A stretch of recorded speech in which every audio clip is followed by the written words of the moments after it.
Rolling Dice and Taking Names is sponsored by The Broken Token, creator of high-quality gaming accessories and storage solutions. Visit them online at thebrokentoken.com.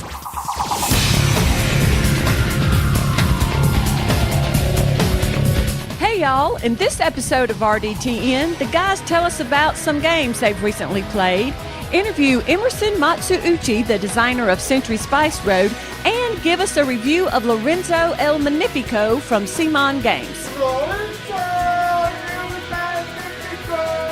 No, Marty, just no. Welcome back to Rolling Dice and Taking Names. This is episode number 120, Spice Up Your Life. I am Tony. I am Marty. Spice up your... You have me at a loss. I don't know this song. Neither do I at all, and I was really reaching this time because based on what we're going to talk about tonight and who we may or may not have come on, depends on how the jet gets in here quick enough. You know, I know we sent out a special jet for him, but we'll see if he makes it in time. I didn't know where to go with this, Marty. This has probably been one of the hardest, almost impossible titled. I cannot wait. One day, will you let me not name these stupid things anymore? Can I just forget about naming them? Can we just call them, this is episode number 120, I'm Tony. You covered a whole breadth of topics in that. Number one, we have a jet. I did not know that. Yes. I don't know where we got that from.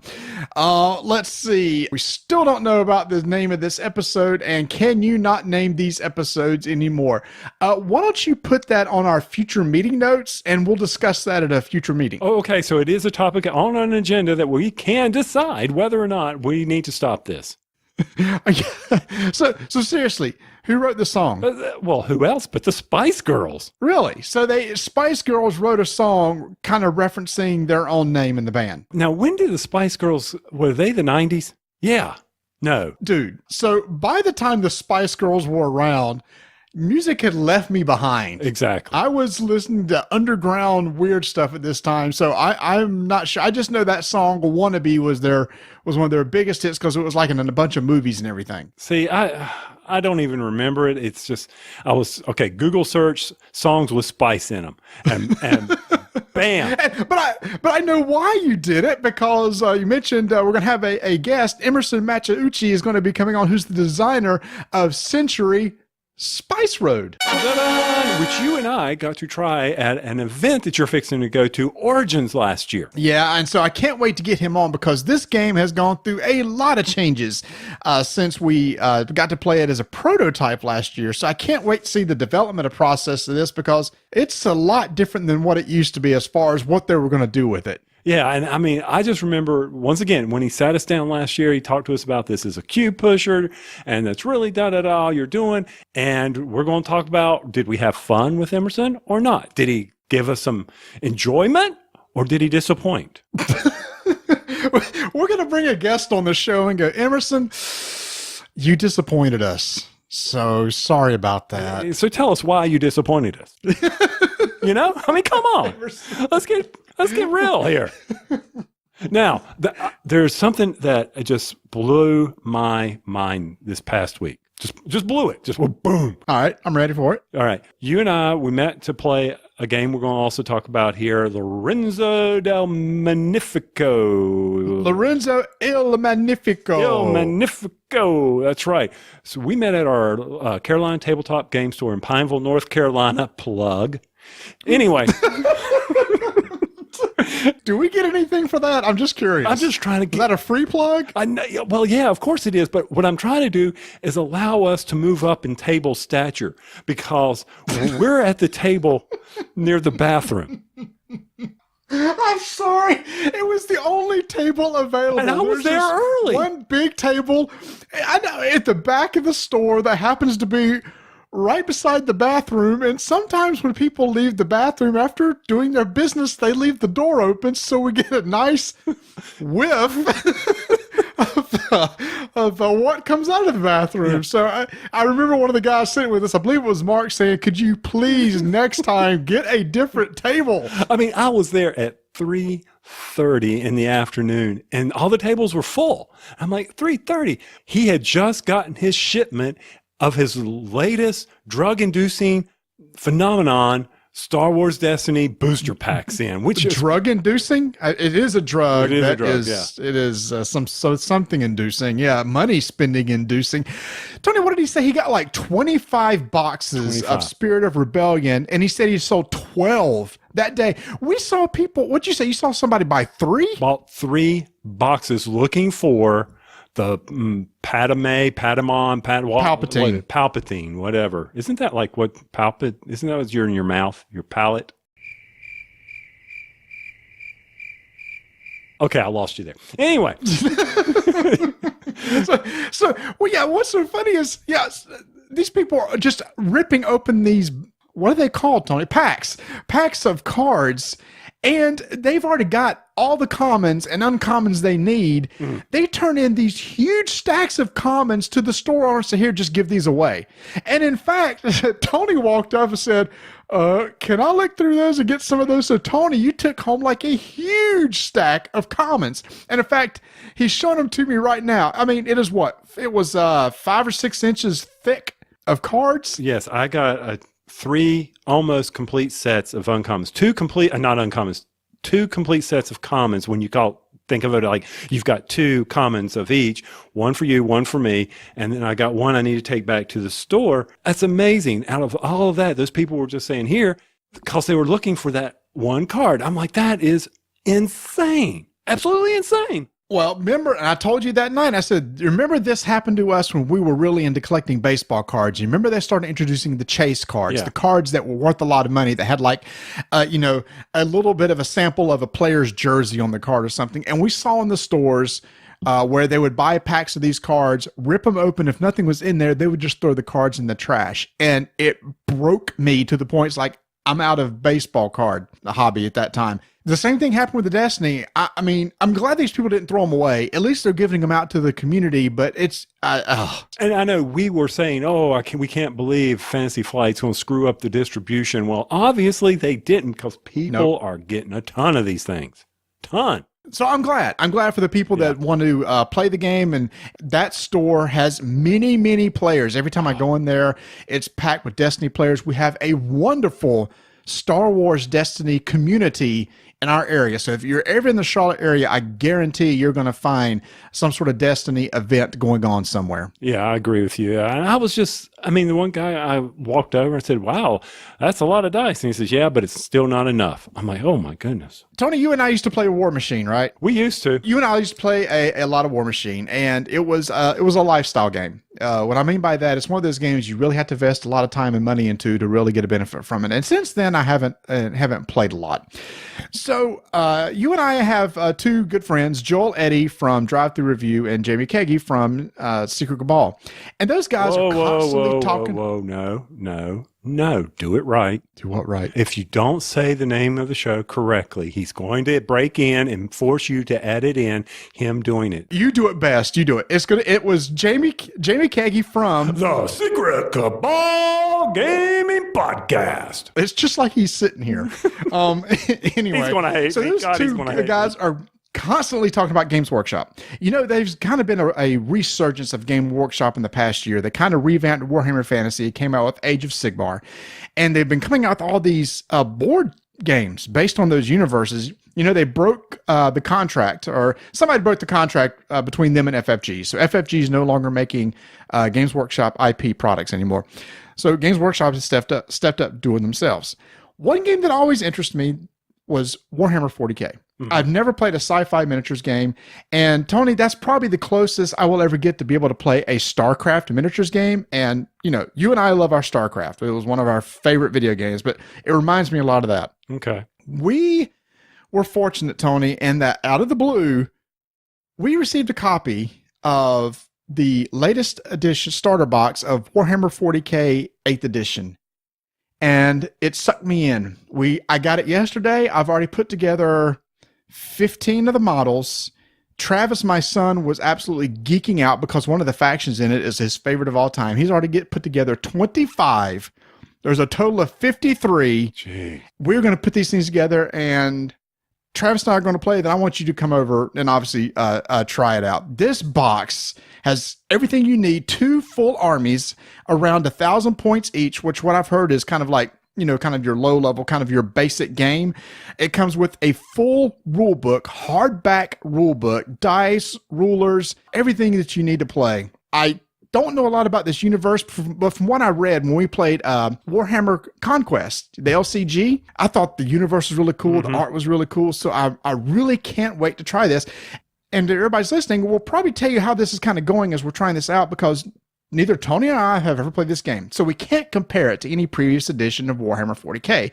So we're coming in as noobs. And I think that's what the idea of the starter box is, Tony. It's like, look, you've probably heard about this. We've streamlined the game a little bit. It made it easier to get into. So if you ever want to try it, now's the time to try it. And that's kind of geared towards us. So I'm really curious to see how it's well received. We had talked about a great community we have here for Star Wars Destiny. And another one of our local game stores, your local game store, free plug, has a huge Warhammer 40K group that plays there weekly. So I'm really interested to see how they take this 8th edition also. The thing about War Machine was the reason why it was, like you said, a lifestyle game.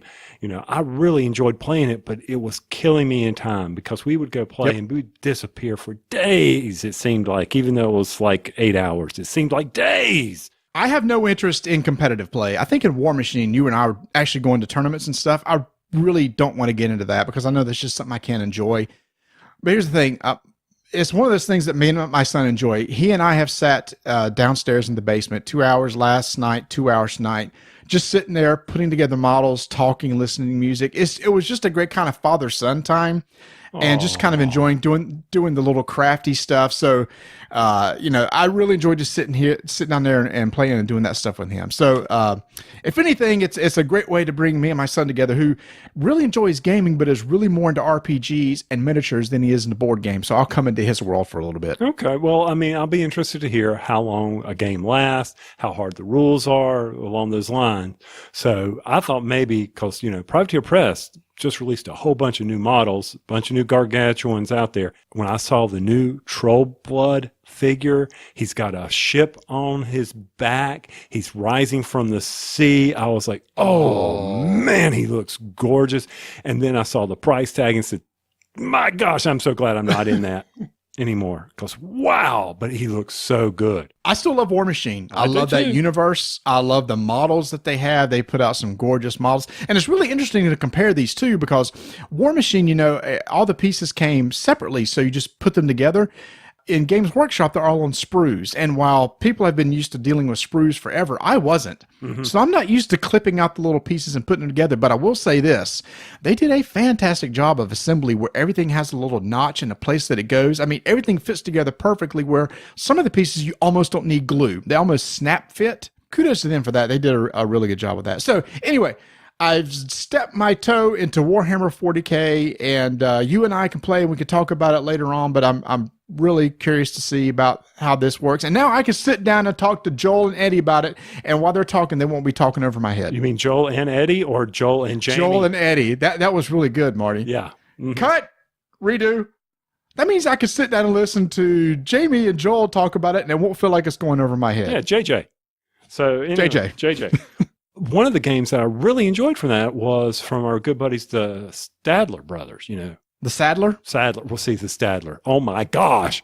So anyway, they had that great game that unfortunately, the Warhammer game quickly came to demise there, that card game that we hoped they would resurrect. Where this is going, because you always wonder where the heck I'm going, is because the Sadlers have a new Kickstarter. And the only reason why I'm bringing this up, guys, not because I want you to go out and back their new Kickstarter. Lord knows I would not tell you to go out and check out Street Masters. I would not tell you to do that. But I would tell you to go out and watch a very embarrassing video of me trying to talk about it. Marty, I applaud you. I commend you on your attempts with the Dice Tower. When I finished that up, I'm like, this sucks. I don't want to do this. On our YouTube channel, Tony made a preview video for Street Masters, and I'll just say this. If you have to sit through that, then you should go back that Kickstarter for sitting through that. Oh, man. But I do think I'm going to keep using the whiteboard. I like that. I like the whiteboard. I like it. I like the way it looks. I like the whiteboard. I like the ability to walk on. Now, it took me forever to clean it, but that's okay. That's beside the point. What was so funny is when you said, hey, could you take a look at this and see what you think? Wipe the sweat off. And you put it out there. So halfway through the video, Tony's going through talking, and he forgets to edit out a part where he just stops and stares at the camera and starts wiping his brow like he's sweating, and he's just standing there. I should have kept that one little segment and posted it somewhere. Oh, it was so funny. Yeah. It's a good thing that you can't GIF in over a whiteboard. But I mean, you missed the big cutout where I had the towel. And I was just wiping myself down because I don't have the lighting that you have. I don't have all that fancy stuff. I'm sitting there using a shop light, which I think is burning near the heat of the sun, blinding me out there. And I'm sitting there, and then the camera. That was 6 takes, and it was amazing that I was able to get through that. After the 6th one, I looked at Donna. I said, "That's it. I'm done. I don't care. I'm over this." I mean, this was almost as bearing as the Polar Vortex video I did for Duke. I was just like, oh my heavens. So anyway, if you'd like to embarrass me and take GIF images and have fun with that, go knock yourself out. That's over at our YouTube channel. But Marty, that was just tough. Just tough. You know what's tough? No, what's tough? That's here it comes. What's tough? Horrible segue. This has nothing to do with Hey. Mine was much better than yours. Mine was way better than yours. Okay, so we got a couple games to check out. One is called Beast of Balance, which I'm going to come back to because I think that's the one you'd be really interested in. But have you heard about these series of games called Exit? Yes. Which is like an escape room. Cosmos is putting these games out, and these are kind of the rage right now. There's Exit. I believe there's another series called Unlock, and so we got one called The Abandoned Cabin. I have not had a chance to play it yet because it's a one and done, and I want to wait till our family can get together and kind of play through the whole thing as kind of an escape room. So I'm really curious to see how this works. You and I have done an escape room in a box from that Kickstarter that we had talked about many moons ago, and so I want to see how this works together. So I'm excited to try that, and I think I have to see. Hopefully it's not one of those where the material is destroyed, but it may be. Otherwise, I was going to give it to you and let you try it. But maybe I can remake some of that and give it to you and give it a shot. Don't worry about it because, I mean, they're not that expensive. No, there are, $16, $20? Yeah. They're pretty cheap. It's a really small box, and there's not a lot in there, so you're right. And there's like 3 in the series, Abandoned Cabin, and 2 others that I should have wrote down but did not. Let's see. So the other thing got this. This is neat. I had not heard of this. This is from a publisher called Sensible Object. It's called Beasts of Balance. You remember that game Junk Art that you got to play? This is kind of like that. But there's an electronic component to this. When I first opened the box, it was like you had all these really cool like little plastic animals in different shapes that obviously it's going to be a stacking game. So it's going to be a dexterity and stacking game. But they also came with this little electronic device that required 3 AA batteries. And guess who doesn't keep batteries around the house anymore? Why not? Raise his hand. I don't. This is a little device that actually you hold a piece in front of and it can detect what it is. And then it communicates with an application on the iPad. So the idea is that you're trying to get animals out into the land and out into the ocean, but you must balance between the two. So if you put like a whale on the sensor, and it has a little sensor on it, so you put it on top of this electronic device and it senses what it is, and the app indicates, okay, you've put a whale on here. And it says, well, you need a land animal. It's like, okay, we try to stack a land animal in there. And it's like, oh, well, maybe you need an air animal. And then you put it on there. So it's kind of walking you through it. It is a really, really cool little interactive stacking game. And it had these little games on it like, you need to put something else on there, like an octopus. And it says, oh, but when you do, you must you put your finger here on this circle on the screen, and your finger must stay there as you place it so that you can't use 2 hands. So there's all this really cool little interactive stuff going back and forth, and the goal is to try to get as many points as you can by stacking stuff on this device. I really can't wait to try this out, and I think this is one of those games that, number one, will work really well with kids. I mean, if you have kids, can't recommend this enough because it teaches so many different things, but I think it's going to be fun for adults too. Okay. That sounds interesting. still can't get over you don't have batteries. I got 9 volts to make sure I can, put them back into the fire alarms, but no AAA. And no AAAs. Do you not get your Harbor Freight coupons? I chunk them. You chunk them? See, I'm always, whenever they have the free batteries, I always stop in there and pick up something. Did you check, in the back of your Zoom recorder, there were AA's at one time. Yeah, and those are already dead, which is why I had to go buy an AC adapter because I never had any AA's. Oh, my heavens. You are a piece of work. Now, what would be cool about those exit games that you were talking about is if they would ever design one where you can pretend you're on a train. Pretend you're on a train. Yeah, you're on a train. You're trying to escape, like the Orient Express, like a murder mystery, but not really. But you've got all the train puzzles. You know what I'm saying? Sure. You should know. But that leads me to, now, by gosh, a game we got to try out at the game store, and that was called Train Heist. But that is how you do a segue right there. I was like, what is a train puzzle? What's a train puzzle? Well, I mean, maybe you got to connect routes or something like that. That's a segue right there. Anyway. Yeah. Anyway. The worst segues are when you say it's a segue.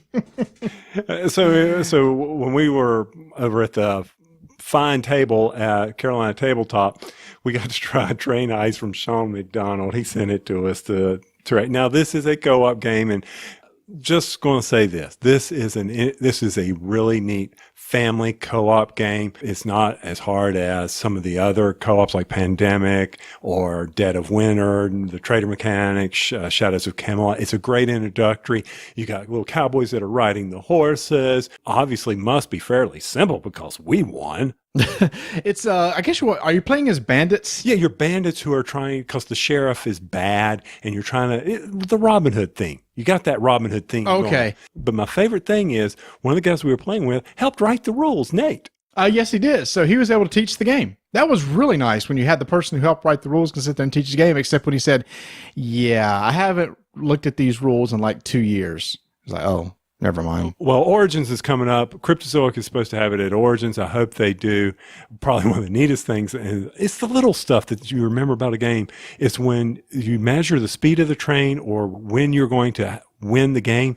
There's these little magnetic indicators that snap to the board, and they're like turn dials. It's just the little things like that. I wish more of the board games had those little neat mechanics to it, Yeah, there was a little magnet embedded into the board, and when you take the little arrow that indicates the speed on the gauge and you drop it on the board, it snaps right to it, and then you can, spin it like that. That was neat. It's kind of it's an interesting game. You're bandits riding through the trails as a train goes in a circular pattern around the board, and you have to jump on the train, and you're trying to steal loot. And you steal loot by basically making poker hands. Mm-hmm. And so everybody has some cards in their hand, and the loot will indicate they're randomly placed where it's like you need 2 of this kind or 3 of this kind or a straight. And if you have that in your hand, you turn it in, you actually get to take that loot, and you got to drop it off in the town, which is your goal, is to accumulate so much loot into the town. Meanwhile, the train is going around the town, and it can go through switches where it switches direction and all this. And one thing I thought was really cool too, we did get to play the variant, but there's a PvP element, which I think would really be cool. We always thought the co-op was kind of neat, but we thought the PvP would be really cool because you're then trying to steal the most loot, I believe, which sounds neat. And I love how, once again, here was another game, and I love razzing him, but Mark was sitting there calling the horse. You discard a card and you move the horse that number of spaces. It was like, Mark, what are you? Here's a 3, and he starts galloping the horse 10 spaces. What are you doing? I'm just moving the horse. No, it's got to equal that. It's neat little things. The cards let you do the train heist actions, free actions of mounting the horse. I didn't sound right. Anyway, but no, it's correct. You do mount the horse. But one neat thing, if you leave the horse on the train track and the train comes to the horse is dead. Can't do that. Yeah, because actually in the rule book, it does say something like, like horses were hurt in the making of this board game or something like that. Really cute family game. So if you're interested in a little, very simple co-op game, definitely Train Heist, Cryptozoic came out. Now, Sean did a successful Kickstarter. And I always love these stories, Marty, when a Kickstarter game gets picked up by a publisher. That's always a neat story. That's really neat. Are they redoing some of the art on it? I think we got the original Kickstarter version, but are they changing any of the art or anything on the board? Do you know? I haven't seen it yet. I know they redid the rule book a little bit for some clarities, but I do not know if they redid it. They better not have lost those magnetic dials. Better not. Another simple game that I got to try with my family is Honshu, which just now came out from Renegade Games. And this was a game I saw at BGG Con last year that was like a hit. There was very few copies of it out there, but people were just loving it.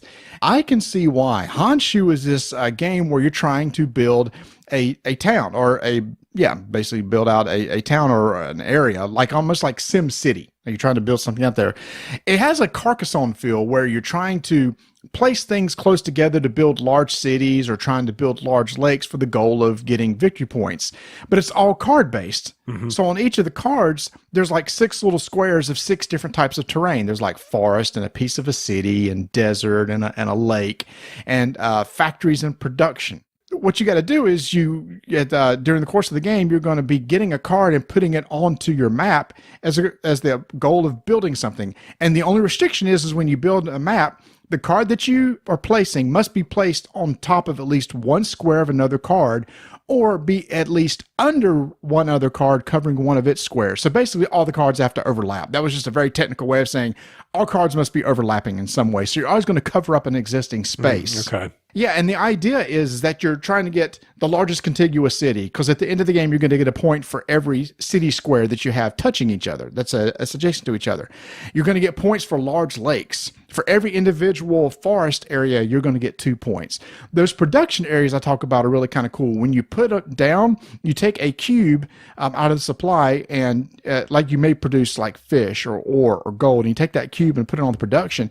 And at the end, if you have a factory that requires that type of material, you can move it to that factory for the in-game scoring, and that factory will give you so many points. So the goal is just to make a really nice city and score as many points as you can.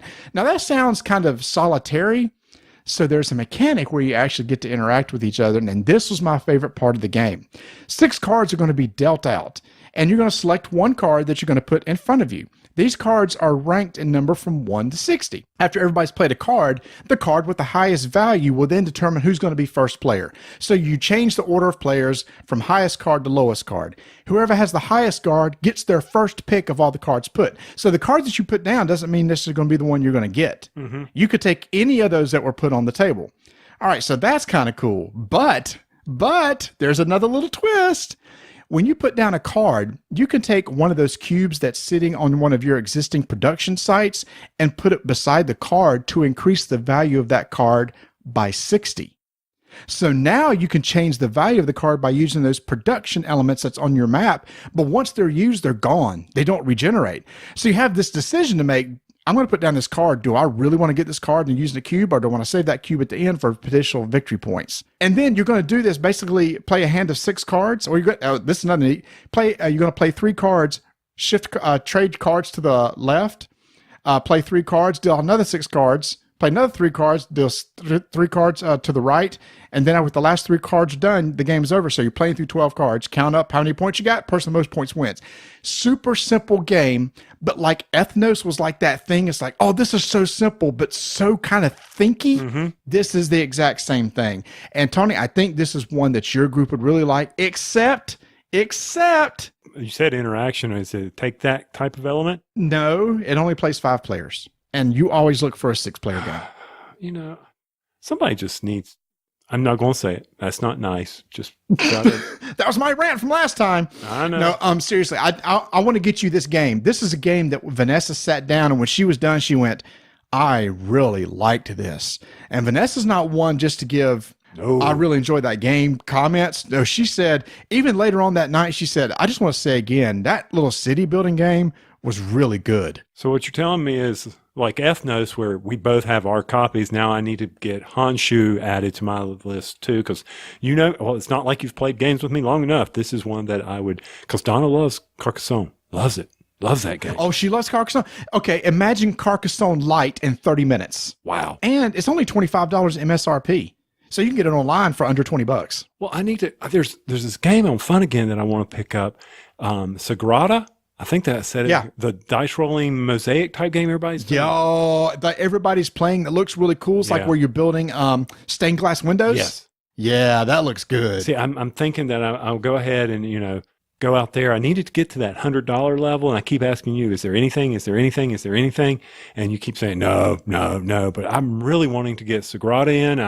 Now it sounds like I need to add that to the table. There's just too many games. I mean, we've got Near and Far, which I loved, Above and Below. So Ryan Lochte, I cannot wait for us to play that. We got that. I am looking forward to that too.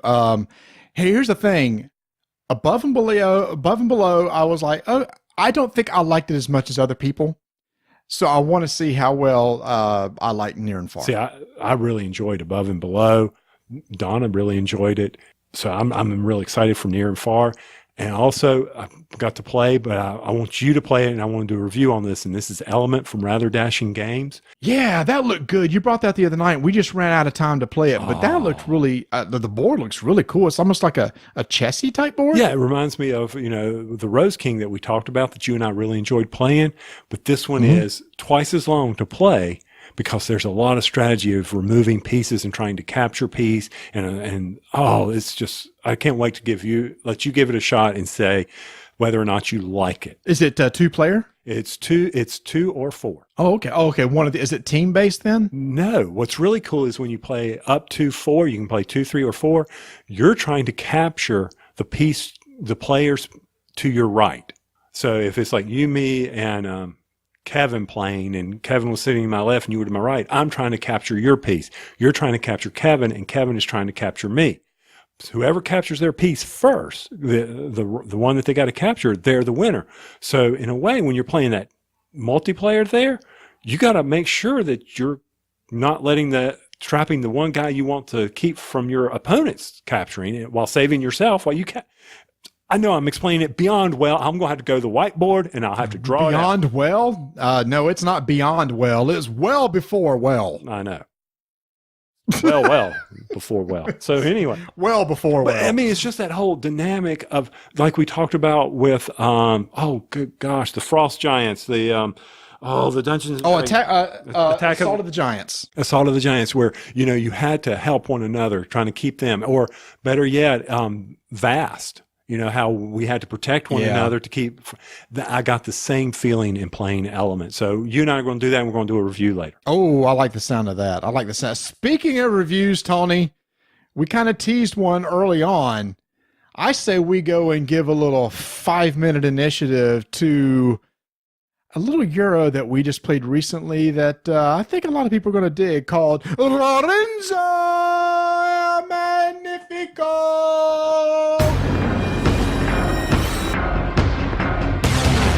5-minute initiative begins in 3, 2, 1. At CMON Expo, I got to try a brand new game called Lorenzo El Magnifico, and I brought that back, Tony, for you to try out because, unlike most CMON games, this has no miniatures in it, and it is a straight Euro. Which means, of course, that the person with the most victory points wins. And oh my gosh, Marty, there were a ton of ways to get victory points in this thing.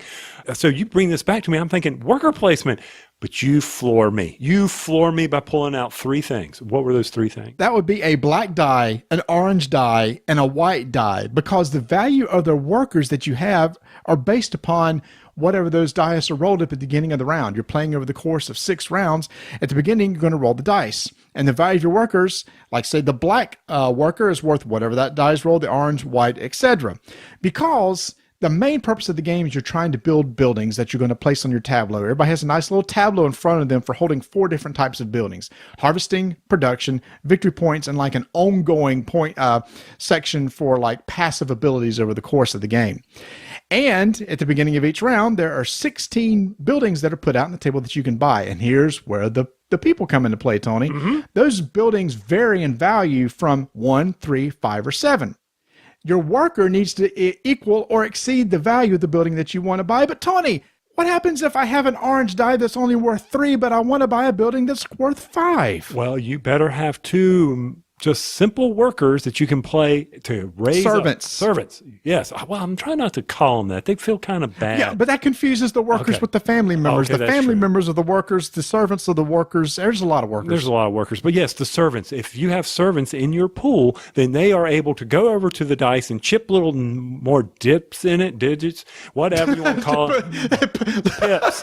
Pips. They're ditch diggers. They're ditch for digging. They're pip diggers. They're pip for diggers. digging additional pips into your dice to increase the value of those workers. and that's what they do. Yeah, that's the main mechanic. So the idea is you've always got to have these servants or workers to be able to increase the value of the die, and there's buildings that will do that for you. So you're constantly, and like most Euros, trying to keep an ebb of flow and resources coming in. You're going to need some stone and some wood to pay those to buy those buildings, which might give you more servants, which you would need to increase the value of those dudes that you put out there to buy even more buildings. Once again, guys, it's a euro, so you're either getting instantaneous effects from cards that you purchase, or you're getting an ongoing effect. I mean, you have to pull all that together to get that engine up and running. Now, Marty did not mention one guy, this poor family member who is wood color, and he is value 0.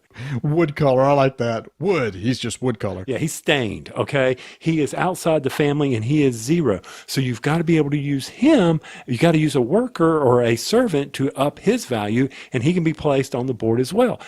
Oh, let's talk pros real quick, Marty. First off, pros.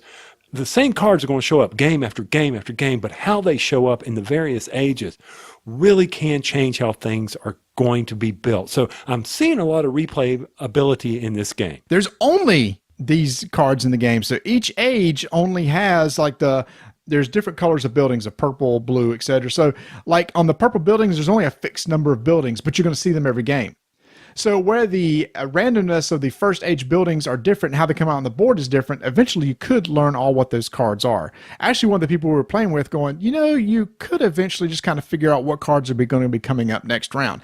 Now, you could say that that's a pro because you can plan for it, but it does remove some of the variability of the game because you kind of know what's coming per age if you play the game enough to understand what all the buildings will be. But the variability is those cards showing up in which slot, which will cause the cost depending on which the dice roll. And if you're rolling dice, they're sucky rolls. If it was me, we're seeing 6s and 5s. And because one of the rows is, like Marty said, a 7. You have to spend an additional servant in order to get there, to get to that level. If you roll a 6. If you roll a 6, you're absolutely right. So that's real expensive. And then there are costs that go up because there's 2 other tracks that you have to deal with. You have to deal with the military track and the faith track. And we'll talk some more about the faith track, but the military track tells you that you have conquered so many lands so you can add cards to your board. So you got to keep that track. So you got to move the military up. Oh my gosh, my head was fixing to explode on this at times. 5-minute initiative is complete.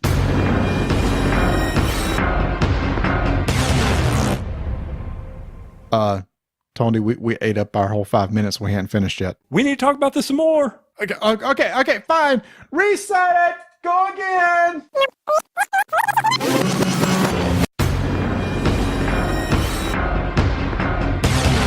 Five-minute initiative begins in 3, 2, 1. Before I was rudely interrupted by somebody saying this thing was over, the military track, you have to move up because sometimes you have to pay for the military points. So that's another thing. There's this constant give and take. You got to generate money. And that was the one con for me, Marty, in this game was that I've never felt like I had enough money because if I try to enter a tower where someone else is, it's not only going to A, cost me enough people to place my member there, my family member there, B, the cost of the card, and C, I have to pay 3 more gold because someone else has already gone to the tower. Man, I was constantly strapped for cash. Yeah, but I think the game is pretty tight and built that way because everybody was strapped for cash. So you're trying to get Let's give it was tight. So you're trying to get the cards that can help generate coins. And actually one of those ways is some of those buildings actually go on your tableau that can be used to kick off an engine. There's harvesting and production. So if you have a production row that has that you're sitting on your tableau tableau, you could actually take one of your family members and put it on the area on the board that kicks off your engine. And basically what it does is you go from left to right, resolving each card that gives you stuff if your family member is worth at least the value of the die that's on that building. Again, you could spend servants to up that. So that it was a nice way towards the end of the game. You're generating lots of points, lots of coins, lots of victory points. And in fact, one of the guys we played with had a really sweet victory point engine that he was able to kick off each round. You had the production way to produce like victory points and coins, but you also had the harvesting to give you the stone and wood that you're going to need because those buildings are really expensive in later rounds. Right. But to that point, you talked about the harvesting or using the yellow mechanism, the yellow cards, which I can't remember what that was. That was production, right? Yes. So basically what you're doing is if someone goes there first in that slot, then you go to the, everybody can go there, but those that go after you, that's -3 to the dice that was rolled. Well, that really can bite you in the hind end because the cards you've put across your tableau there may need you to be up at the 4, 5, or 6 level, and you may not have enough workers there. Yeah. I got to go there first, but if I go there first, then I may not end up getting that really good, sweet-looking card that I want in order to go there. I don't think we had AP so much. I just think that we were constantly sitting there really trying to work it out, and we have not even touched on the faith track. You touch on that. Oh, the faith track is actually one of those things that for some will be a con, for some they will like it. For me, it was tad of a con. There was this faith track that you had to get a minimum up on the faith each round. Otherwise, you're going to be excommunicated from the church and something really bad will happen. Sometimes, Tony, those were like permanent subtractors to your dice, or there were certain areas on the board that said you couldn't go to anymore. Some of the icons on the board just basically increased one of your tokens on that track. Mm-hmm. And like for the first round, you had to be at least level 3 when it was over. Otherwise, you'd be excommunicated. And then that 3 was actually worth victory points that you could trade in. The thing is, though, I don't know that I'm really crazy about games that force you to do something or else you're going to be hurt. That's me. I felt like it was one of those, it's like, you must go here. But I'm used to Euro games where it's like, oh, there's a bunch of different ways to do victory points. Do whatever you want, except, oh, but you really, really should do this. Granted, some of us did take the penalty, but those who did, it really hurt them too. Now, I will say one thing about the excommunication on those cards. There's multiple different ones of that, so that will help change the replayability of the game and the effects. But I'm with you. You really have to value, because the farther up that faith track you get, the more points you're going to get at the end of the game. But if you pay on the faith track, you got to restart that whole process. That's what I didn't like, but I understand why it was there. And what you mean by pay is like if you give to the church, your pollen, your marker drops all the way back down to 0, and you have to build up again for the next round. But you get victory points for that. So yeah, that's true. You know, here's the thing, Tony. I think this is a solid Euro. I think everybody that sat at this table said this is really, really good. We like the mechanisms. We enjoyed how it worked. We like the engine building. But all of us said, you know what? As good as it is, does it really exceed any other Euros I have on my shelf? Mm-hmm. I understand that, because I'm with you. I'm like, I really liked the game. I really did. It really made me think. I didn't mind the dice. I didn't mind the faith track as much as I thought I would. I didn't mind the military. Everything worked for me. But is it something that I'm going to pull out over some of the other worker placement style games that I have? I tell you what, let me put it on my shelf and see how often I get it. If it collects dust, then I'll put it on your shelf. that sounds like pretty fair. It's definitely one of those games that all of us said that if somebody asked us, would you play Lorenzo El Magnifico? All of us at the table said, yes, we would gladly play it again. But if you showed me like 5 or 6 other Euro games, we weren't so sure that would be the first one that comes out. So Lorenzo El Magnifico, really, really solid Euro game from CMON. I can't wait to see what else they do in this space.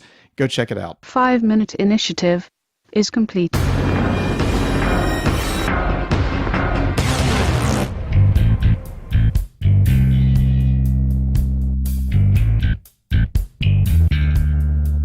Con season is upon us, and our friends at the Broken Token are going to be all over the place. If you're interested in seeing a lot of the fine products that they have, and you're going to be going into some summer conventions, you might want to go check them out. If you're going to be at Origins or GameX or Dice Tower Con or Gen Con or Grand Con, they are going to have a booth at all those conventions where you can actually go see their products and see how they work. And if you're not going to be there, you could still go and see a lot of the great products that they have on their website at thebrokentoken.com.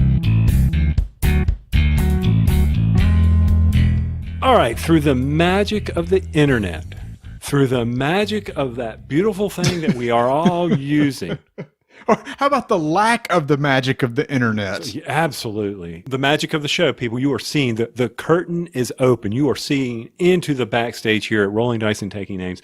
Marty and I had scheduled Emerson to come on after we had recorded our show. Well, due to some non-internet at where Emerson is located, we couldn't connect with In him. Canada. Well, I wasn't going to throw. Oh, I am, because he says I'm in Canada and I have no good cell phone connection. I've got no new wireless connection, so I'm going to have to wait to get back to the States to talk to you guys. I mean, and what's so funny, Marty, is when he said that he's in BFE Canada.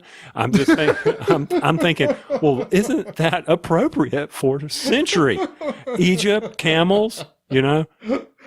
Oh, that's true. That's true, Tony. That's good. He was not able to make the scheduled appointment to do the interview. But fear not. But fear not. Marty is going to stand up for both of us here, guys and gals, and everybody that's listening. And unfortunately, that means you're going to lose out on some incredible rankums from me. Because Tony is getting ready to get on a plane in 2 days to fly out to Denver for his big Rocky Mountain Gaming Festival thingy.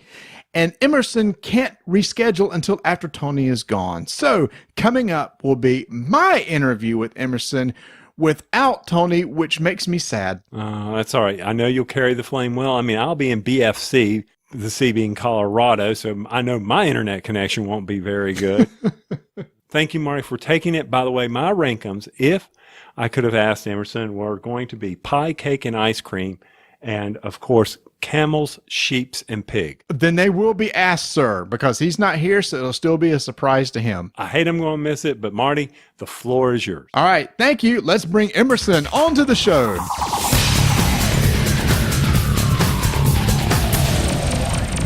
I am so excited to have for the first time on our show, and I can't believe it's taken this long to have him on the show, because he's such a good friend of ours, the designer of Spectre Ops, Volt, and the upcoming Century Spice Road, our good friend, Emerson Matsuuchi. Hey. Welcome to the show, Emerson. Yeah, thanks for having me. I can't believe it's taken this long, man. You and I and Tony met almost 3 years ago at BGG-Con. Yes. When you were prototyping Spectre Ops at the time. Yes, that's right. Ever since then, we just like hanging around and talking to you. And every time I go to a con, you're one of the first people I come to see because you're just such a joy and pleasure to hang out with. Oh, thank you. You always have some really cool games to play, too. Well, thank you, Marty. I always follow you around because I always want to get a moon pie. Yeah. And if you're going to be at Origins this year, I'll make sure to have some for you there, too. Absolutely. I'm counting on it. Yeah, and in fact, if for anybody who ever sees Emerson at a con and he comes up to you and says, "Hey, I got a prototype. Are you interested in trying it out?" Say yes. I have never been disappointed by an Emerson prototype, including the one that we're going to be talking about right now, which Tony and I got to play last year at Origins, when at that time it was called Caravan. Yes, that's correct. It was originally called Caravan. So this is a brand new game that's coming out from Plan B Games, which is a newer publisher. Mm-hmm, that's right. And I believe it's going to be coming out in June in retail. Yes. So right around June 14th is the official release date for the game. Okay. So it's supposed to be a worldwide release on that day. So if you are at Origins, you can pick up a copy there and get Emerson to sign it, because Emerson will be at Origins. And for those who don't know what this game is about, I love the pitch that Emerson, you gave us last year at Origins. So what's your pitch for Century Spice Road in a nutshell? So my pitch is that I have a themeless, soulless, cube-pushing Euro game where you're just trading cubes for other cubes to trade cubes for victory points. So get this, everyone. He told us that last year, and all of us were like, that sounds like the most boring game ever. And then we sat down and played it, and all of us went, wow, that was really good. And we were playing on prototype cards. Yeah. And, it wasn't even, the art wasn't even done. You just had some drawings of the cards done out.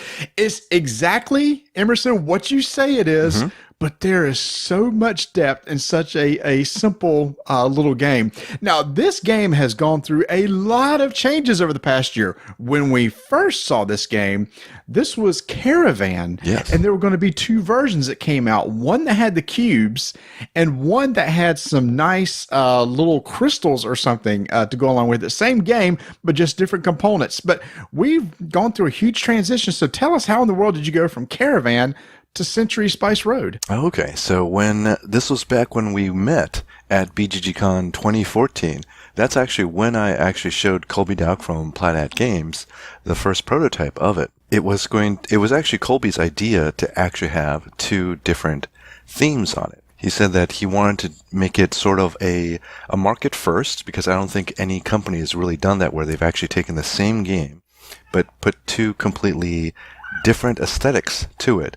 And not just box covers like Pandemic Legacy, but the inside of the game is also different. So, but it's the exact same mechanic underneath. So that was back in the end of 2014, when he had this, or probably the beginning of 2015, when he had this, this really, really innovative marketing idea. At that time, I think there was already talks of Plaid Hat getting acquired. So by 2015, Plaid Hat got acquired by F2Z Entertainment. Mm-hmm. But Z-Man was going to be picking that up and putting it and branding it under the Z-Man line, because they felt like it makes more sense under their line, as opposed to Plaid Hat, which really focuses on a lot of very experience-oriented or thematic-oriented games. Under Z-Man, they still kept the two covers, or the two different aesthetics for it, and it was still going to be called Caravan. And then along came Asmodee. And then Asmodee then ended up acquiring F2Z Entertainment with all of the subsidiaries underneath. And so there was quite a bit of, it was definitely a confusing time. The former president of F2Z Entertainment, Sophie Gravel, had started up a new company. And during the negotiations, she was able to keep Pretzel Games, and she was also able to take Caravan with her. And I met up with her and her team up in Canada, they're based close to Montreal. And when I had visited, they had some new ideas of how they could market it. And one of the things that really piqued my interest is to make it a trilogy of games. So it's not just one game. So yes, we did lose the Crystal Golem edition of it, but instead it took on a different form, and it was quite exciting, because what she had asked the team and myself is, can we turn this game into something bigger? She came up with the idea of making it a trilogy of games where each game would be set in a different century, but it would still focus on trading in the Mediterranean style gameplay. Before we get into the expansions, let's just basically dive right into this game itself. You gave us kind of the overview. So for somebody who's never played the game before, how does it play? Now, I've got a chance to play it, but it'll sound better coming from Emerson. I'm not sure about that. But I'll describe it.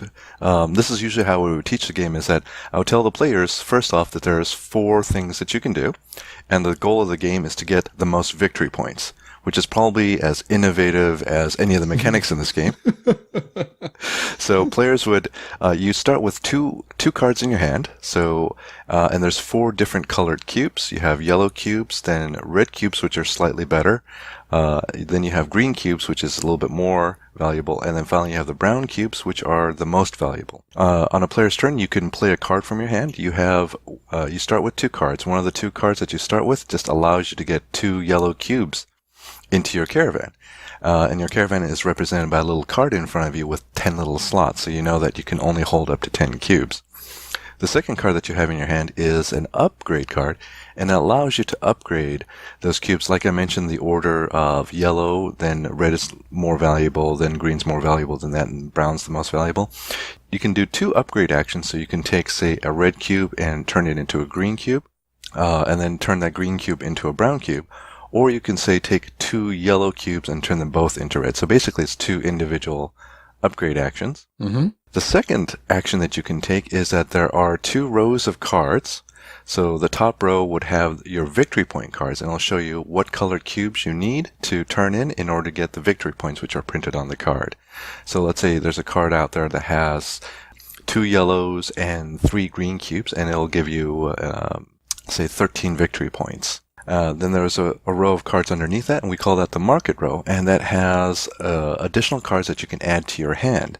So the card that's all the way at the front end is always going to be free, but let's say if you wanted to get the third card in line, you'll have to put a cube from your caravan on the first 2 cards to be able to grab that third one. And if you happen to take a card while it has cubes on it, you just simply add it to your caravan, and now you have a new card in your hand that you can play. Mm-hmm. So that second action is to actually enhance your hand by taking additional cards that allow you to trade cubes for more cubes and for more cubes and so forth. The third action you can do is, as you've played these cards, they'll be sitting out in front of you, and at some point you'll either run out of cards or you just want to take back the cards that you've played so that you can take advantage of those cards. You can take the rest action to put all the cards back into your hand. And then the fourth action is that I was mentioning those victory point cards. You could simply claim a victory point card by turning in the cubes and then getting the points.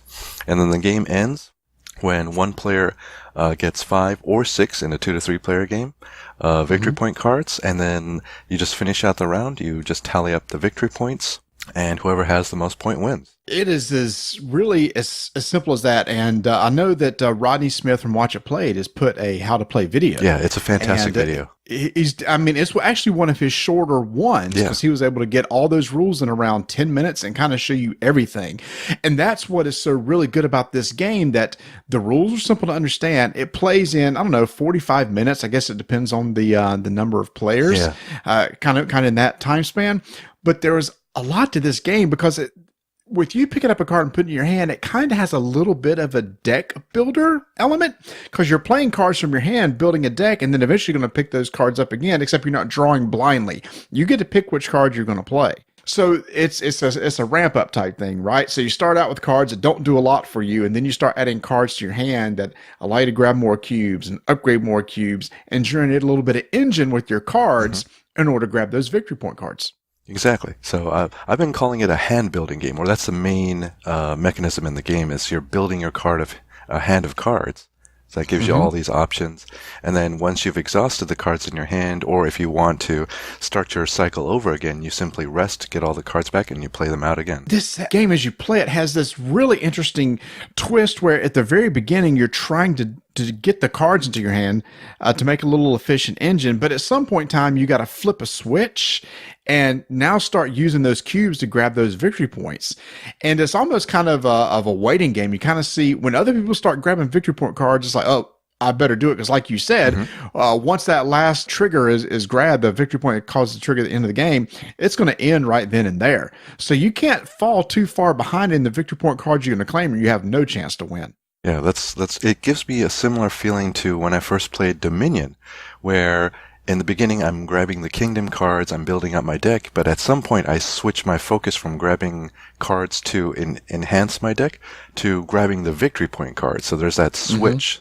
So it gave me that very similar feeling. And so the multiple times I've played it, make sure we're playing it right. Is it pretty much towards the end of the game, you're probably not going to be getting the cards from the market anymore, unless there just happens to be one that's like, wow, that might really be useful. Or like you said, if people are buying cards deep into the market, that means there's going to be some cards there with a lot of cubes that you could pick up and get free cubes. Exactly. Yeah. There's many games where I just simply take a card just because it's got 3 or more cubes on it. And I would like to mention, for those wondering, there is no hand size limit. That's correct. So you can have as many cards in your hand as you want. So there's no penalty for picking up a card, even if you never use it. That's right. Now, what's interesting too, and on the victory point row, and I actually have a question about this. I totally understand the mechanic of buying the cards from left to right, and if you want deeper into the line, you got to place cubes. If you claim one of the first 2 victory point cards, there's actually coins above those. There's 4 gold coins on the first card and 4 silver coins on the second card, and the gold's worth 3 points and the silver's worth 1. And if you claim one of those cards, you slide everything down to the left and bring another card in. The market works the same way. What is the reason for putting the coins over the first and second, forcing people to kind of go there as opposed to the ones on the back end of the line? Well, it added something interesting. Now, believe it or not, it was actually in the very first prototype, because I wanted the players to, or incentivize them to kind of compete for the same cards. That way there was that sense of urgency, and players would be focusing and also watching what the other players are doing. So if they felt like, oh, they can beat the other players to get the card, then they can work towards that. Or if they felt like they couldn't, then maybe what they'll do is they'll focus on the next card. So when one of their opponents takes the card in the first column, then the card that they're working towards will then slide into that first column. Yep, and that actually happens too, because you're right. When one of those cards is maybe worth 12 or 13 points, slides down under those gold coins, which gives you a bonus 3. It's like, ooh, that does. And then it's interesting too, because you can see everybody else's caravan, what cubes they have. So you can kind of see what they're kind of working towards. I've also found in the games I played, you might need to work towards multiple, because I've had somebody claim the final victory point card to trigger an end, and I don't have a chance to grab one. So I'm one victory card less at that point. And I have found out you almost need to have like enough in reserve to hopefully grab one more card if you're not the first person to trigger the end of the game. Right. And usually when I play, I'll target more than one card. So I'll actually have 2 cards that I'm working towards. It's interesting. I believe in the prototype, did you not have camels or something where you could increase the size of your caravan? Yes, there was. What happened to that? Well, actually, through some development, we decided to take the camels out but expand the initial size of the caravan, because it used to be it could only hold 9 cubes. We've expanded it to hold 10 cubes right off the bat. It had this nice ebb and flow where you're accumulating cubes, and at some point you have your engine churning, but you have to look at the row of point cards to be able to take them. Otherwise, your caravan, you won't be able to take any more cubes on. Okay. And it also kind of streamlined the rules a little bit, because the camel cards were the ones that acted differently from all the other market cards. Gotcha. Okay. Yeah. And in fact, it was actually Tony that remembered that part. It's like, oh yeah, I forgot about that. You could actually buy the camel cards to allow you to carry more cubes. Right. Essentially. So you talked about now this game is going to be expanded with 2 more games coming out. Is it the same sort of concept of how the game plays, or is it 2 totally different other types of games coming? They're quite a departure from this. So I consider this one a hand building game. And the next one is going to actually have a board, and right now we're working on the game where you are moving across that board. So it's going to be mechanically significantly different from it, although you still are trading cubes, though. It's set in 1 century after Spice Road. So the Spice Road, the game, I guess, is set in around the 1500s. When they're trading spices along the Silk Road. But there was a certain set of routes that they called the spice routes, or the spice roads, where the early spice trading had occurred. So we had set the first game in that setting.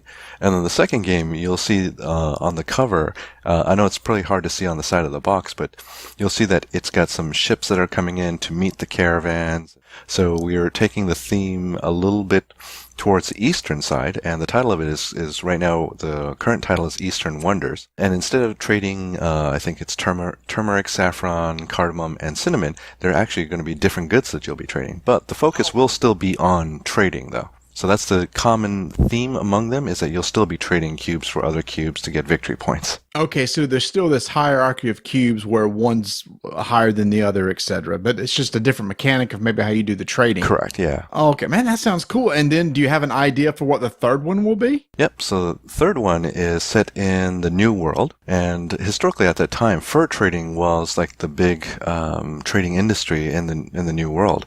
So the theme of the game is set in that, and the mechanics, we're still working on the mechanical part of it, but that's also going to have something quite different from the first 2 games as well. I know the first one's just now coming out, and people are going to be enjoying that one for a while, but when do you plan on releasing the second one? My understanding is that these games are on a set schedule, and Century Spice Road is going to be released on June 14th, and then the next game is going to be released in June of next year, and then the third game will be released in June of the following year, or it's going to be around the relative same time frame, so they're going to be 1 year apart. A lot of people have said this feels like it's almost Splendor 2.0. Yeah. And I can kind of feel that, but this is, in my opinion, a much better game than Splendor. It's like, I would put Splendor away and just play this only because I can teach it just as easily. But I like the mechanics behind it and the strategy behind it even more so. Like I said, I've been into this sort of types of games where I can teach the game really quickly, but there's some meat behind it. And it's done in less than an hour. Yeah. That is kind of a sweet spot for me right now, and that's what Century Road does for me. Yeah, it's. I'll go on record and say that I do enjoy playing Splendor, so I think it's a fine game, and I do understand that people do make a connection between Century Spice Road and Splendor because I think it gives them a similar experience. It's at that same level, same gateway-ish level to it, where the rules are very simple, but it's got quite a bit of depth behind it.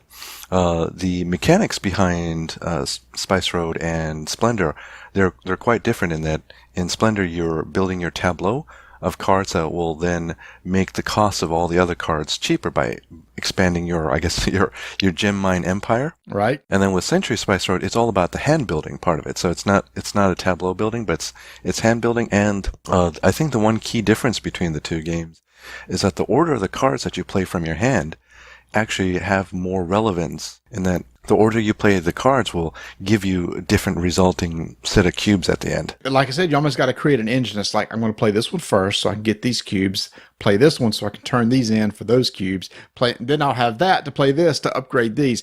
And sometimes I know in the games that I've played, I may play only like 1 or 2 cards and actually take them back up next hand because I need those again to use for some other reason. So that's why there's a lot of decisions that can be made when you get that hand of cards built up. So you got that coming out. Yes. We know in a year from now we're going to have another game coming out. Do you have some other projects that you're working on outside of the Plan B games or more with Plan B? Oh, definitely have some other games. I have Crossfire, which is a small little social deduction card game. And that's going to be coming out from Plathead Games at Gen Con. Is that a game that I got to prototype last year? I believe, yes. Was it something like an attaché case or some? No. Okay. So I know which one you're talking about. That's not it. Okay, that's a different game. Okay. I know the one you're talking about then. So it's the other game I got to try. I got to play like 3 prototypes of yours last year. So I know it's the other one. So it's another social type deduction game that's going to be coming out from Plathead at Gen Con. That's awesome. And it's called Crossfire. It's called Crossfire. Now, you've played both Crossfire and Double Cross. So you've actually played 2 of the social deductions. So it's the short 3-minute one that you played, not the long one. Gotcha. Okay. And is Crossfire based in the Spectre Ops universe? It is. Exactly. Yep. So they've already been talking about this one. Yes. So they've announced it, and I guess they've been teasing some of the art and things like that. So that'll be coming out at Gen Con. So I'm really excited about that. That's also another game that, I think it's also another game from 2014 as well. It's a game that I had shown to Plathead at that time. Got anything else you can share, or is everything else pretty much hush-hush at this point? I have a lot of stuff, but it's I'm very, very scatterbrained when it comes to a lot of the things I have. I have lots of different prototypes, but they're all in various stages of completion. A lot of the prototypes, it's a little too early to say, whether they're going to actually make it into finished products. But I can say one thing: they will make it to Origins, and Yep. And I will be looking for, I'll be looking for you. Come find me, because I know myself and some others who got to play last year. It's like, Emerson has a prototype. And I don't like playing prototypes, Emerson. I'm not a big prototype guy. Oh, I know, yes. But I had so much fun with your three or four last year that we got to play. Yeah. And I remember, I think Tony may have gotten to play not Crossfire. He may have gotten to play Caravan, well, one that's called Caravan, before I did. And he immediately came to me and grabbed me and said, "Dude, you got to get Emerson to teach you this game." And I said, "What's it about?" He said, "It's just a cube pusher." I said, "Well, that doesn't sound any fun." I sat down and played it.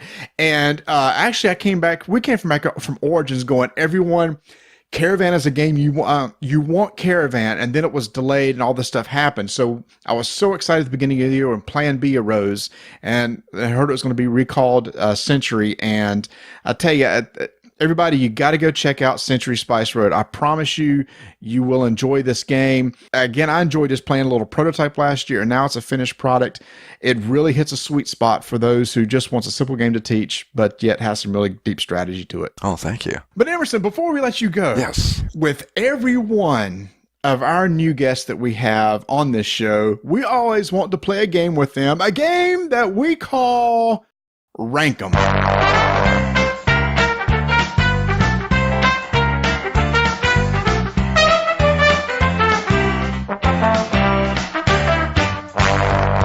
Emerson, in the game Rank 'em, the rules are really simple, maybe even more simple than Century Spice Road. Oh, wow. But not nearly as deep. I'm going to give you 3 items. Okay. And I want you to take those items and rank them however you want, but then tell us why you rank them that way. Okay. Do you understand the rules of the game? I do. And luckily, before Tony left, he gave me his 2 rank 'em questions, so I have his. We have a total of 4 questions. So here we go. The first one, and this one just makes so much sense thematically with what we just talked about. Cinnamon, cayenne, or cumin? Rank those in any order, and then tell us why you rank them that way. Oh, I see. Okay. So I would rank cumin number 1, cayenne number 2, cinnamon number 3. I rank them that way because that's the order in which the frequency in which I use them when I cook. Okay, that's interesting that you should say that, because mine is going to be cayenne, cinnamon, and cumin for pretty much the same reason. Oh. I love cayenne pepper. Cayenne's like one of my favorite peppers, so I love putting that on things. And then I love the taste of cinnamon. And I rarely use cumin. In fact, I can't even picture in my mind or taste in my mouth what cumin tastes like. So I must not have a lot of cumin. It has like a little bit of a curry-ish kind of a flavor to it. I make a lot of stews, and so I like to add some cumin to that. And also, if I make any kind of curries, I like to add the cumin to that. I love cayenne pepper as well, but unfortunately, my kids can't handle the spiciness of it. Yep. And then cinnamon, I generally don't use for cooking, but I don't do a whole lot of baking. If I did, I think cinnamon would probably be on top. Oh yeah, but you gotta make sure to have a little bit of sweet to go with the cinnamon. Yeah. The cinnamon's just way too bitter by itself. Yeah, absolutely. Tony's first question. Okay. We're stuck on the food. Here we go. All right. Pie, cake, ice cream. Oh, that's a tough one. Yeah, that's a little bit one you have to think about Yes, for a second. So you can get a little AP with some of these. Yes, I'm going to have to AP on that one a little bit. I think when I was younger, I would have said ice cream, cake and pie, but as I've gotten to the age that I am, pie has actually gotten to the top.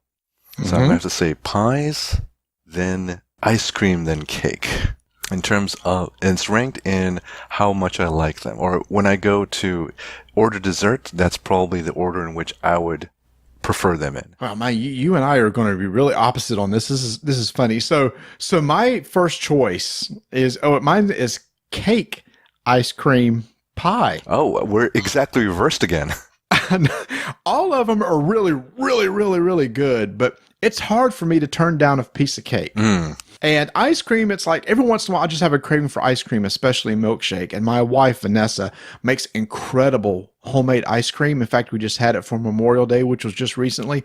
Oh, so good. So good. And then I just don't have the chance to have a lot of pie. When we bake here and make stuff, it's usually cake and ice cream and not pie. Oh, interesting. Okay. But just out of curiosity, what's your favorite type of pie? Oh, I'm going to have to say key lime pie is one of them. A good apple pie is fantastic. I'm an apple pie guy, especially out now. So if you put the apple pie with the ice cream, there we go. Yes, exactly. If we can combine them, that would have made it a lot easier of a choice. Could I have said D, all the above? Yeah. Yeah. I think for most people, the answer is going to be D, all the above. Yeah. Okay. So back to one of my questions, and this is kind of relevant for what's in the theaters right now. Oh, okay. Batman, Superman, Wonder Woman. Yeah, I have to caveat this because I don't have a whole lot of time to watch much TV or movies. I haven't seen Wonder Woman yet. But I would rank them. I would go Wonder Woman, Batman, Superman. And they're ranked in the order that I would like to see them in the Justice League movie, which I haven't seen. Yeah, if this was based on the recent movies that came out and I just happened to just get to see Wonder Woman, it would be Wonder Woman, Batman, Superman. But instead, I'm just going to take it by favorite superhero. Oh, okay. And I'm going to go Batman, Wonder Woman, and Superman because I'm going in the order of how powerful they kind of are. Batman is just a dude. Yeah. But he is an incredible superhero with no special powers. Wonder Woman, she is super strong.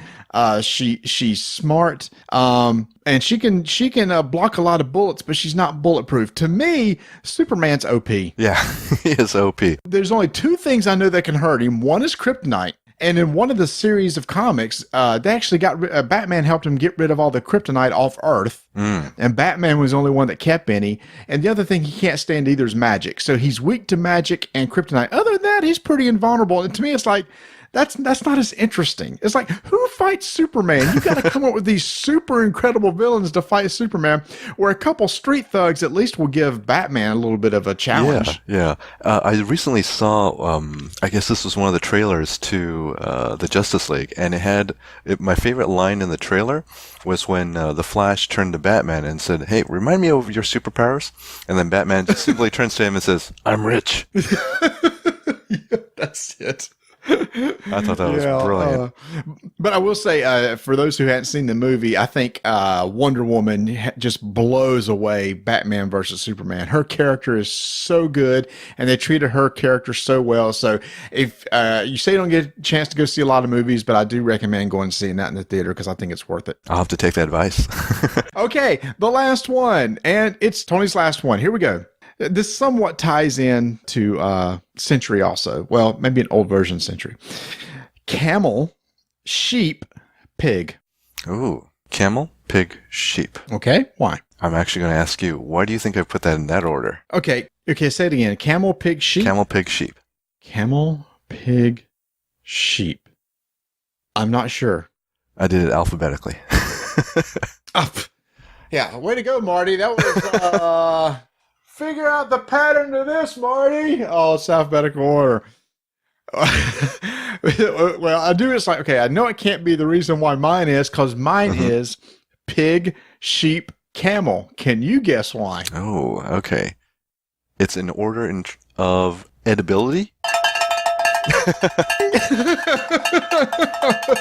that's man, there's a lot of stuff on a pig I really enjoy. Yes. Give me a good like gyro or lamb chops. I really have zero interest in eating a camel. So no, I've never tasted a camel. I don't think I want to taste a camel. I'm not even sure you're supposed to eat a camel. But yeah, definitely when we have too many food questions on here, I got to work with Tony on that next time we do this. It always ends up around food. Maybe do it at a time after you've eaten. Oh, that's the sad part. Emerson, I already ate. Oh. And I'm still thinking about food. I guess that's why it's hard to keep weight off around here. So Emerson, yes, you are going to be at Origins. That's right. Yes. You're going to be at Gen Con. Yes, I will be at Gen Con as well. Now, will you have your own booth in NASCA Games, or were you going to be sitting in with Plan B or somebody else? Actually, for Origins, I will be at the Plan B booth. For Gen Con, I will probably be splitting my time between Plan B, as there's some, I guess, promotional stuff that we'll have there for Century. Nice. And I'll be splitting my time with Plan B as well as Plaid Hat, because Crossfire will be released at Gen Con. You're not doing a lot with your own label NASCA right now? Yeah, actually, NASCA Games has turned into more of a design studio. I do plan to explore a little bit more in terms of the app development, but it's just time has just been such a, how should I say it, a precious commodity. Speaking of app development and speaking of Spectre Ops. Yes, so I am still working on that. I'm hoping... For those who don't know, Emerson has been working a while on an app for Spectre Ops. So for those who don't play, it's a hidden movement game where you have a tablet of paper where the person who's hiding will mark on a paper where they are. Well, Emerson's working on an app so that you can use the app for the tracking. The last time I got to work on it was actually in September of last year. Because ever since then, there's been quite a few projects that have sort of had, deadlines that I needed to meet. So I haven't had a chance to sit back down and work on it again. But I'm hoping, hopefully soon, that I'll be able to get to work on it. It's close. I mean, in terms of the development, a majority of the development has already been done. It just needs finalization and getting the last few features and implementing some of the things that haven't been implemented yet. But it's on its way. It's all I could say. I know a lot of people have been excited to get that, and I think it'll also breathe the new life into Spectre Ops. It'd be really cool, maybe a stretch to when you release Crossfire, since this is in the same universe. Oh, by the way, here's an app to go along with Spectre Ops. So maybe that's too soon, because I know in software development stuff takes a while. But anyway, I'm glad to see hear that it's still being worked on, because I think that'll be really good. Emerson, for people who want to follow you on social medias and stuff, how can they find you? Okay, so I'm on Twitter at Nazca Games, and on Facebook, just Facebook/Nazca Games. If you're at either the conventions, go find Emerson. And like I said, if Emerson taps you on the shoulder, go, I got a prototype. Are you interested? Just say yes. Trust me. The prototypes I've played for Emerson have been Century. It's been Spectre Ops, plus the game that's getting ready to come out. So if he's showing a prototype, there's a good chance you might see it in the future, and it's usually really well done. Emerson, it's been so great having you on the show. I can't believe it's taken this long, but I'm glad it finally happened. Yes, thank you. It's such a pleasure to be on and to do this podcast with you. I'm really, really excited about meeting up with you at Origins. And Gen Con as well? Yes, and at Gen Con. Excellent. And even though Tony is somewhere in the mountains of Colorado enjoying himself, I'd much rather be sitting here talking to my buddy Emerson. So, Tony, take that. Emerson, thanks again for coming on. Thank you again, Marty. This has been great.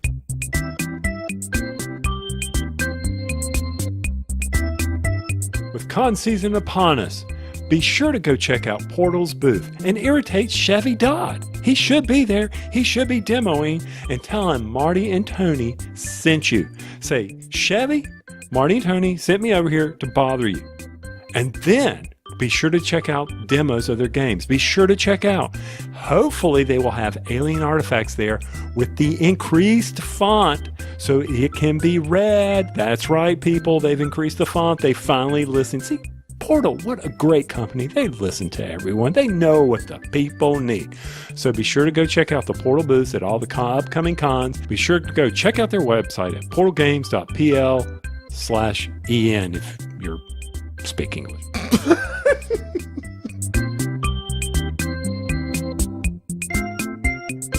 I am so glad Emerson took time out of his busy jet-setting schedule and come on the show, Marty, to talk to us about Century. This game, I hope it has legs.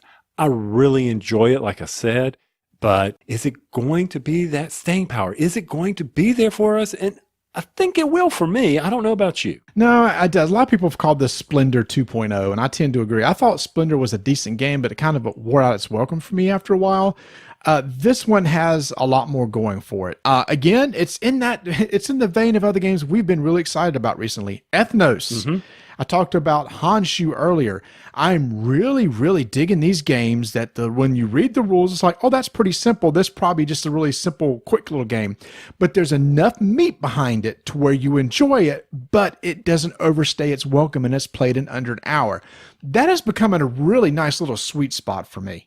Yeah, I'm sure there's people bringing it to the Rocky Mountain Gaming Vacation that I'm fixing to go jet across the country to go see in Denver, Colorado, getting all excited at 9,600 feet, dude. Ooh, you better take some oxygen. They have those. They have little oxygen bars, like coffee bars. Oh, that'd be sweet. And they got different tastes. Well, I will be sucking that back. I don't know about you, but you will be at Origins enjoying some food at the North Market. Yeah, I will. So the week after your trip, I'll be heading up to Origins, and if anybody's there, please come by and see me. I have some little squirrel ribbons that like we gave away last year. I'm sure I'll have some moon pies also. And Tony, I assume you're going to take some moon pies with you to Denver? They are bought, ready to be shipped. I hope I don't get searched on the way in there, that someone gets them with munchies, but I won't talk about that. But I will have the ability to feed someone's munchies. That's my only big concern there. But I'm really looking forward to it. The hiking, the Rockies, that'll be an exciting trip for me. So, and I mean, Columbus. What can you say about Columbus, Ohio? It's the capital. I actually won't do that. I want to go check out the state capitol at Columbus when we're there next time. Okay, you do that. I will definitely do that. I'm going to go to Origins and I'm going to play games. You got to get out, man. It's not all about going and eating some mac and cheese. I know the Japanese place shut down. It did. It was kind of our standard place that we would go to on the last night. It was a Japanese steakhouse. And last year, it had signs on the door going, yeah, we're getting ready to close. It's like, oh, so now I don't know what we're going to do this year. But I'm looking forward to it. I'm sure you're looking forward to your trip. And when we get back, a couple episodes from now, we'll be coming on and talking about our adventures. But our next episode, Tony, is a very special one, as it is going to be the first in our series of podcasts that we'll hopefully be doing for hopefully quite a while, from Tabletop Showcase, where we will be interviewing the designer of The Godfather, Corleone's Empire. Is that the name of it? Yes. That is correct. Thank Good you. job. Mm-hmm. Woo, that was out without show notes. He's going to be coming on and telling us all about this game, Tony. And I think we want him to dig deep, right? We want to get into the whole reason. Why did he design this game? How did he design this game? Just go through the whole design process, because the dude's a smart guy, and I just can't wait to hear how this came from a thought in his mind to being a really good little game on the table. And for those of you who don't know, since he didn't mention his name, Eric Lang is the dude. Oh, I didn't say. I'm so sorry. It's so funny. In my head, I was so happy I remember Corleone's Empire that I forgot to mention Eric. I'm sorry. So, yeah, I finished watching, I've watched Godfather 1 and Godfather 2 to be prepared for that. So let me say that was just 5 hours of my life. That movie is, I can understand why people love that movie. I really, really can. But I need to correct something that we said. Hold on. You were getting ready to say that you didn't like it. What, The Godfather? Yes. I got lost, and I think a lot of it has to do with I couldn't keep track of all the names. Okay, I'll give you that. There are a lot of names, and when they have that sometimes the really thick accent, it was like, okay, which one? It took me a while. You know what was so sad? On the first movie, you know how long it took me to put together that Sonny was Sonny and he was also called, what was Sonny's other name? Now you're asking me. I can't. I just saw it. Anyway, Sonny, and then his real name, his birth name. Yeah. It took me forever to put, that's the same guy. It's the same guy. Well, I can understand that because they're swapping back and forth. I understand why people love it. But I will say, like most people, I enjoyed 2 more than I did 1. I haven't seen 2 in a while, so I need to go back and watch it. So we're going to be having a whole week starting the June 20th of videos from Rodney from Watch It Played, and a video from Jamie from Secret Cabal, and videos from Chaz from Paradise, Joel from Drive Thru Review, and Matt from Board Game Replay, showing how to play the game, a deep look at the theme of the game, looking at gameplay from multiple player aspects, and then our interview. So everything you're going to want to know about The Godfather, you're going to find out here before it becomes available later on in July. And of course, we will be releasing not on our scheduled date. It's a couple days later, just to accommodate all the shows in there. So don't think we're going to be dropping on Tuesday, because we're going to be dropping on Thursday if all goes well. But Marty, I must say, before we get out of here, I want to go on record of saying I was completely and totally wrong on screening, streaming, or steaming. Which one? Pirates. Of the Caribbean? Of the Caribbean, yeah. Dead Man Tell No Tales. Oh, did you like it? Thoroughly enjoyed it. Oh, okay. Cool. So that should have been I know we said steaming for me, but this was screening. They really kicked it up. They did a really good job with this one. So guys, don't listen to what I said back there. Listen to me now. Not then, but now.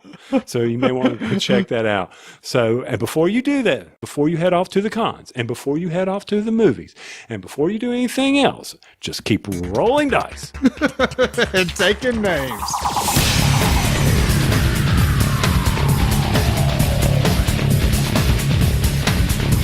Thanks for listening. Be sure to check out our website, RollDiceTakeNames.com. Subscribe to us on iTunes. If you want to follow us on social media, you can do so on Twitter at Dyson Names, Instagram Dyson Names, our BGG Guild 1589, and like us on Facebook.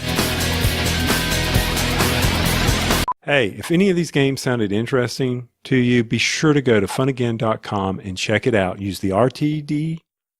R2D2.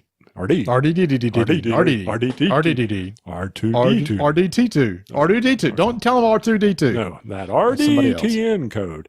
The affiliate code, RDTN, RDT233. Oh, man. 3, 2, 1.